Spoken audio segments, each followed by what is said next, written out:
Hello, class. I'm back with the second part of the objective summary process. Last week we started with part one, where we went through this essay. We numbered our paragraphs one through, I think it was 30 some odd, 32 for this particular um, essay. And then what we did last week is I went over paragraphs 1 through, I believe it was 11 or 12 with you. And so last week it was your duty to complete the process of summarizing each of the individual paragraphs on the paragraph level. So hopefully you're coming back into this video and this lesson with the first step of the objective summary worksheet completed. So you should have a sentence level summary, or a paragraph level summary of one sentence or so for each of the paragraphs within Seymour Chapman's What Novels Can Do That Films Can't, and vice versa.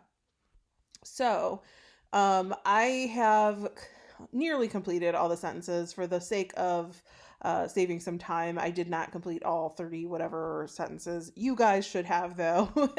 But I completed just enough to where I can sort of give you the idea of how the rest of this process of creating an objective summary using this step-by-step process will work. So now that you have all of your sentence or so length summaries of each of the individual paragraphs, we're going to go down to step 2. So the second part is I want you to look through your sentence your paragraph level summaries at each sentence that you've created, and see if you can pick up some different themes or organizational structures that might come out at you, or different things that seem to group together well, or maybe ideas that group together well. And what you're going to want to do is you're going to see if you can find a few themes. Now, I've described here bucket 1, bucket 2, bucket 3, bucket 4, bucket 5. So essentially, we're going to see if we can find a way to organize all of these sentences into different buckets. We're going to reorganize them. So, your themes are probably going to be different than mine. I'm just going to make some up off the cuff, just to kind of show you how the rest of this process kind of works, basically. So you will not probably have the same buckets I do, and your buckets might not be the same as the buckets or themes as the person or as other people in the class. So it's going to be sort of how you see the way that this is organized and what you see as trends or themes that happen throughout the work. Okay, so again, I'm going to make up a few buckets or themes here. You'll have to make up your own. Here I have 5 listed. You might only have like 3 or 4 or whatever. You might have up to like 6, right? It just sort of depends on how you have read this, what you've picked out as the most important points, and things like that. So your themes or buckets are probably going to be different than mine, and are probably going to be different than other people in class, and that is okay. So what I'm going to do here, I'm going to just make up a few buckets. Again, don't use these necessarily because I'm just sort of riffing these right now. They'll kind of work with what we have up here, but I don't want to give anything too exact because I want you to be able to sort of do your own thing when you're creating your own objective summary for Chapman's work. So I'm going to do the first one over here as background info / previous studies. I'm going to do the next one as examples. I'm going to do the next one as film versus literature mechanics. Okay, so I'm just going to pretend like those are the only 3 I have. Again, there's probably more that could be sussed out. Maybe there's better ways to even do it. It just sort of depends. But for the sake of show you how to do this. I'm just going to use the 3. So what I would do is just, you can take these last 2 off of your sheet. You could just delete them or whatever if you're not using them. I'm just going to put them back for now just because, this is just a sample sheet. But okay, so what I'm going to do then is I'm going to go through and you will pick a color for each of your buckets. I've sort of already pre-chose some things for you guys just to make it a little easier. So my background/info/previous studies is going to be yellow. My bucket 2 examples is going to be this sort of fuchsia pink color. And then bucket 3 or theme 3 is film versus literature mechanics. So then I'm going to do that and make that blue. Okay. So now what I'm going to go ahead and do is I'm going to go ahead and come up here with all my sentences that I created to summarize each of the paragraphs in this. And I'm going to start putting each of these sentences into one of these buckets. And the way I'm going to do that is I'm going to highlight them with the appropriate color. So anytime I come across a sentence that is background info or information about a previous study, I'm going to highlight that yellow. So up here at the top then, provides background on approaches to cinema studies and its scholarly predecessors, example, narratology, semiotics, etc. So this is going to fit very nicely into that first bucket that I have, right? So then number 2, narrative can be found in several different mediums. Well, he's sort of making a claim based on previous studies here, so I'm going to fit that in with previous information or background. Narratives can exist in any medium that has the ability to display both story time, examples, actual sequence of events, and discourse time, the story order, not necessarily in logical order. So it's kind of the same thing here. And you're going to notice like some of your buckets probably are going to have some stuff that are like in order, but you might find, later on there might be another sentence that is yellow, for example. This isn't necessarily an example. I'm just, showing you that it might happen. But what you're going to do is go through and you're going to just like highlight each of your sentences according to whatever theme or bucket it seems like it goes into. So I'm going to do the second bucket right now, which is examples. So let's see. So Chapman provides an example of how descriptive passages are different than active passages. So here he's providing us with an example. So I'm going to make that I think that was the right color. Yeah. Okay. So then Chapman provides an example of descriptive discourse, blah, blah, blah. So this is, and number 9, another example. So both of these are examples of things. Chapman pivots to an example from a film version of the novel he has been describing in the paragraphs before. So we're continuing with examples here. Let's see. Chapman uses an example of filming still art to illustrate the way in which film forces to continue. So another example, right? So we're just going to go through, see, we have a split here. And then, so you just kind of go through and you do this throughout. So then I would go on to my next, film versus literature and mechanics. So then I'd probably start, doing those. So Chapman describes the differences in the way that film and literature portray narrative, point of view, and description. So it's going to be my blue. So you just go on and do this until each of your sentences fits within one of the buckets that you created. Okay. So we're going to pretend for now that I've gone through and I've highlighted each of my sentences. Each of my sentences is a color that corresponds to the buckets or themes that I've come up with. So now the next thing that you're going to do, or step 3, is you are going to take each of your sentences up here, and you're going to copy and paste all of your yellow sentences, for example, together. So even if I have like these 3, and let's say he came back to background information later down here, let's pretend, for example, that this is also a yellow, that this one is also a yellow. They're not necessarily for the sake of this paper, but we're just going to pretend to show you that sort of how this works. So then what I would go down and do is I'd copy and paste all of my yellow sentences, all the ones up here, all the ones throughout, And what I would do is I would paste all of those sentences in a group below. So all my yellow sentences are together, all my blue sentences together, all my purple sentences are together, etc. So if you had more than those than 3 buckets or themes, then you would have, another color down here where you would copy and paste the sentences from up here down there. So I'm going to go ahead and do that. I'm going to just take all my yellow sentences and I'm going to start pasting them down here. Okay. So I'm just going to go past these sample ones that I did. So I'm going to go down here. I'm going to take away the numbers this time. And instead, I'm just going to bullet point them, which I'll show you how to do. So now that I've taken away the numbers, I can go ahead of these, and then I'm going to go up here where it says paragraphs.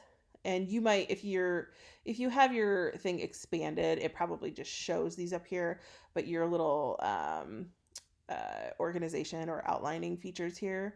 So I'm just going to put the one with the dot, so it's a little bit different than the ones up above. Dot. Okay. So I got those yellow sentences from above. Again, we're pretending like this one is, even though it's not technically.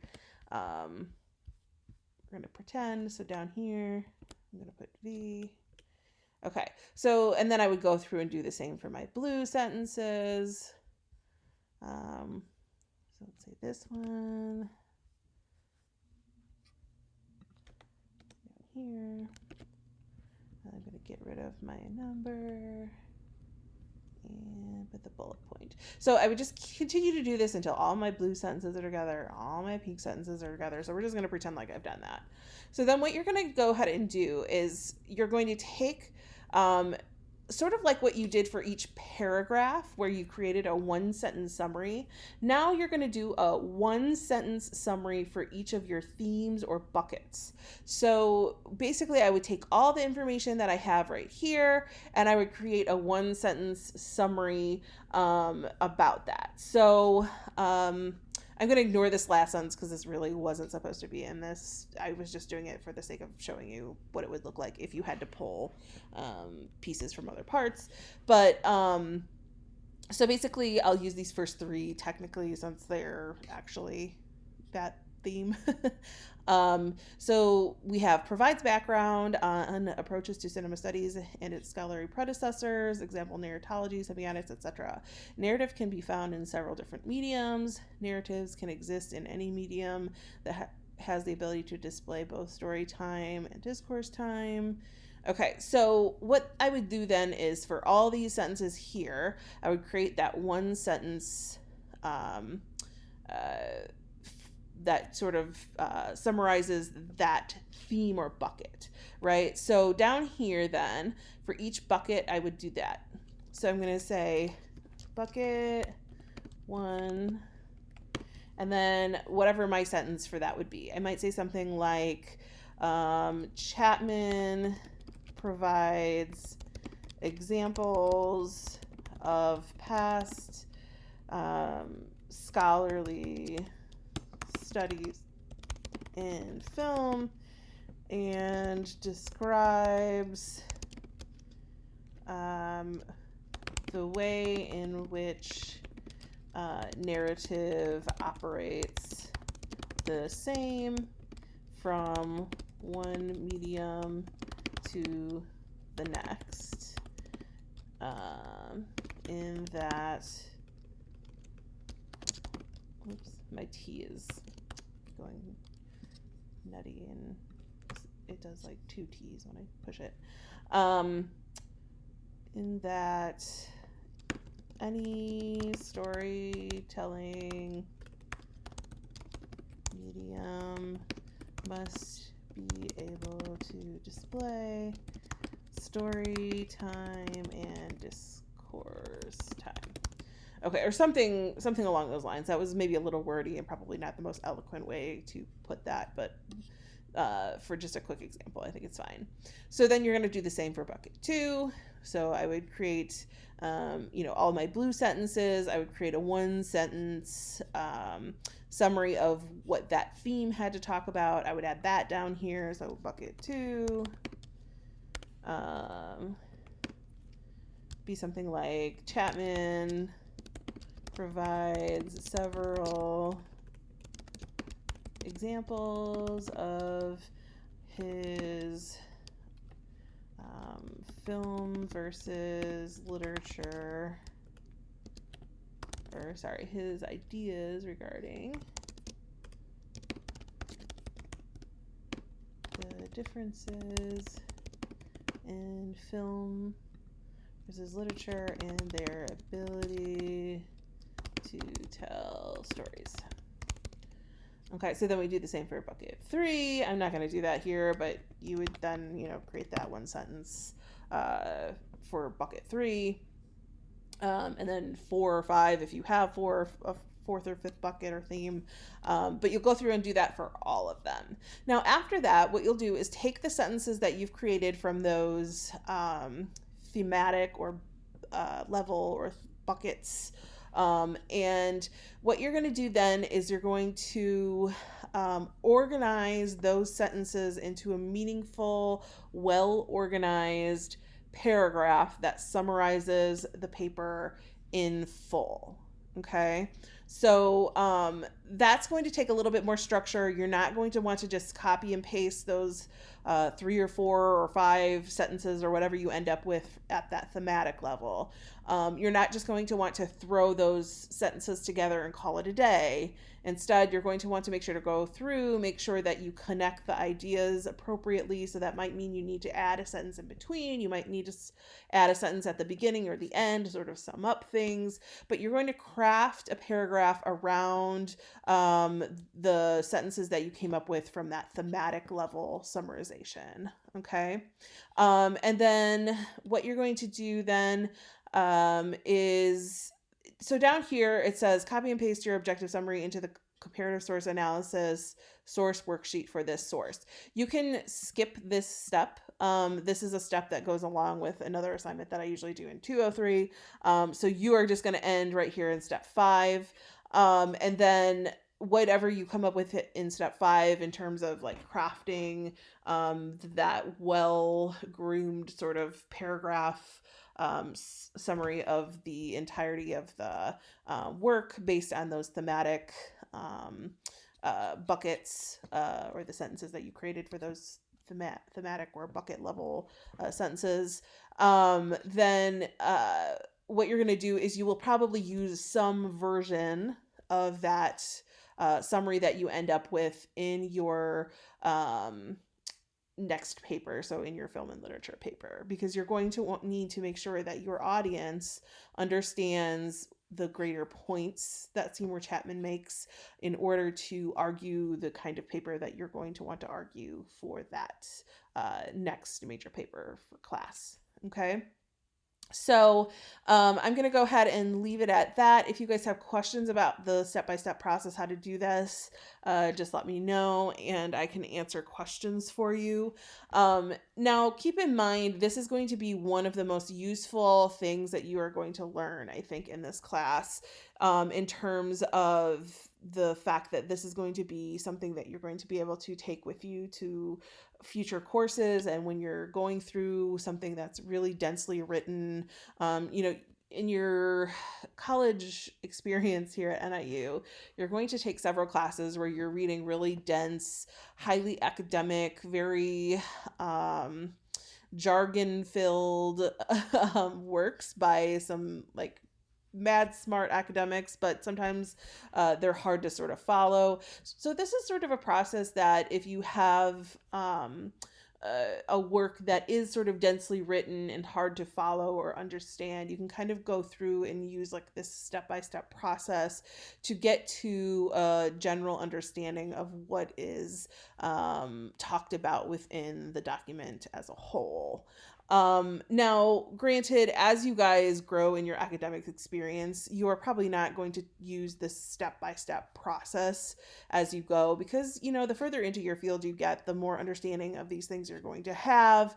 And so you probably aren't going to need to piece it out in this severe of a structured fashion. So moving, when you get to be like an older older under excuse me, when you get to be a little bit more experienced, a college student, whatever, and like I say, get further into your own field, you probably will be able to sort of summarize some of these things sort of without this really structured step-by-step process, right? But for now, as you guys are sort of learning and whatnot, can be a really, really useful exercise in ensuring that you sort of understand what's being said and brings you through a process to get to a point where you can summarize a work that might be a little bit more challenging for you right now. So, this is something or a skill that you could probably move into or use in classes outside of just this one, moving forward. Although I imagine eventually, as you guys get more experience doing this, you might move away from this sort of structured approach. So, anyways, I hope this was helpful. Like I said, if you have any questions about this, let me know, and I'll certainly try to answer those questions either via email or through Microsoft Office Teams.